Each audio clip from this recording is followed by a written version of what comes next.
লরির ধাক্কায় মৃত এক বাইক আরোহী। ঘটনাটি ঘটেছে রবিবার সকাল 10টা নাগাদ নিউ ফারাক্কা 34 নম্বর জাতীয় সড়কে। পুলিশ জানিয়েছে মৃত ব্যক্তির নাম সঞ্জিত হালদার, বাড়ি ফারাক্কার বিন্দুগ্রাম ঘাটপাড়া গ্রামে। স্থানীয় বাসিন্দারা জানান মোটরসাইকেল নিয়ে দুই ভাই এনটিপিসির মোড় থেকে নিউ ফারাক্কার দিকে আসছিল। সেই সময় ফারাক্কা ঢোকার মুখে একটি ডিভাইডার দিয়ে তারা অপর একটি লেনে যাওয়ার সময় পেছন থেকে তাকে ধাক্কা মারে লরিটি। ঘটনাস্থলে গুরুতর জখম হয়ে একজন লরির তলায় এবং অপরজন রাস্তায় ছিটকে পড়ে। একজনের ঘটনাস্থলেই মৃত্যু হয়, আর একজন প্রাণে বেঁচে যান। আওয়াজ হওয়ার পরে লক্ষ্য করলাম কি ড্রাইভার দৌড়িয়ে চলে গেল, একজন গাড়ির তলে পড়ে মারা গেল, আর একজন আমরা কিছু পাবলিক উঠিয়ে হাসপাতালে নিয়ে গেল। কজন ছিল?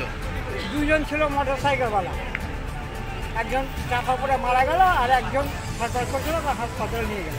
পুলিশ ঘটনাস্থলে এসে সঞ্জিতকে বেনিয়াগ্রাম হাসপাতালে পাঠায়। সেখানে চিকিৎসকেরা তাকে মৃত বলে ঘোষণা করে। ফারাক্কা থেকে অভিজিৎ মণ্ডলের রিপোর্ট, সংবাদ, কলকাতা।